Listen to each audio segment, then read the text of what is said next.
সরকারি ৭ কলেজ নিয়ে প্রস্তাবিত আলাদা বিশ্ববিদ্যালয়ের অধ্যাদেশ পাশের দাবিতে শিক্ষা ভবনের সামনে চলছে শিক্ষার্থীদের অবস্থান কর্মসূচি।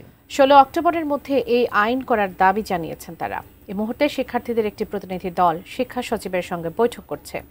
সাব্বির আহমেদ জানাচ্ছেন বিস্তারিত। পূর্ব ঘোষিত কর্মসূচির অংশ হিসেবে সোমবার সকাল 11টার কিছু পর শিক্ষা ভবনের সামনে অবস্থান কর্মসূচি শুরু করে সরকারি ৭ কলেজের শিক্ষার্থীরা। শিক্ষা ভবনের সামনে দিয়ে সচিবালয়ে যেতে চাইলে পুলিশ তাদের আটকে দেয়। একে একে বিভিন্ন কলেজের শিক্ষার্থীরা অবস্থান কর্মসূচিতে অংশ নেন। বিজলি কেবলসের স্কিন কোটেড ইনসুলেশন আগুন প্রতিরোধী। বিজলি কেবলস, নিরাপদ আজীবন। স্লোগানে চলে শিক্ষার্থীদের দাবি আদায়ের আন্দোলন। গেল ২৬ মার্চ ৭ কলেজকে আলাদা করে ঢাকা সেন্ট্রাল ইউনিভার্সিটি নামে একটি আলাদা বিশ্ববিদ্যালয় করার ঘোষণা দেওয়া হয়, কিন্তু এতদিনেও সেই ঘোষণার কোনো বাস্তবায়ন না হওয়ায় শিক্ষার্থীদের এই অবস্থান। রাষ্ট্র যেহেতু চিন্তা করেছে ৭ কলেজকে নিয়ে একটি বিশ্ববিদ্যালয় করবে এবং তারা একটি খসড়াও প্রকাশ করেছে, আমাদেরকে বলা হয়েছিল যে সেপ্টেম্বরের ভিতরেই অধ্যাদেশ জারি করা হবে।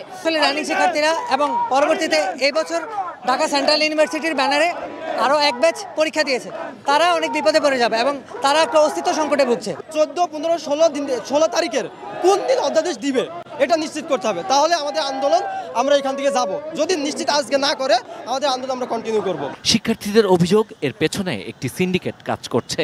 ষড়যন্ত্র মহল বিভিন্ন সময় ৭ কলেজের শিক্ষার্থীদের এই দাবি, প্রাণের দাবিটিকে আটকে দেওয়ার জন্য তারা ষড়যন্ত্র করছে। ষড়যন্ত্র আছে, সেই ষড়যন্ত্রের কারণে আমরা দেখতে পাচ্ছি খসড়ার যে ইটা নিয়েছিল, তারা টাইমটা নিয়েছিল, সেটা ছিল এই মাসের ৯ তারিখ পর্যন্ত লাস্ট ডেট ছিল। আজকে ১২ তারিখ, এখনও তারা আমাদেরকে বলতেছে যে তারা এরপরও কনসালটেশন করবে। পরবর্তী কর্মসূচি হবে কঠিন থেকে কঠিনতম। আপনারা আগেও দেখেছেন ৭ কলেজের ঢাকা শহরের ৭ প্রান্তে যে আছে, সেই ৭ প্রান্তের অবস্থা কি হবে জানবেন।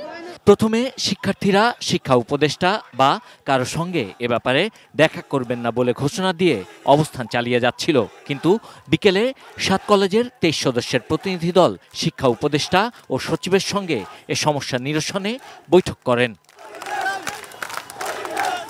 শিক্ষার্থীদের আন্দোলন চলাকালে শিক্ষা ভবন হয়ে সচিবালয়ে প্রবেশ ও বের হওয়ার পথে সব ধরনের যান চলাচল বন্ধ ছিল।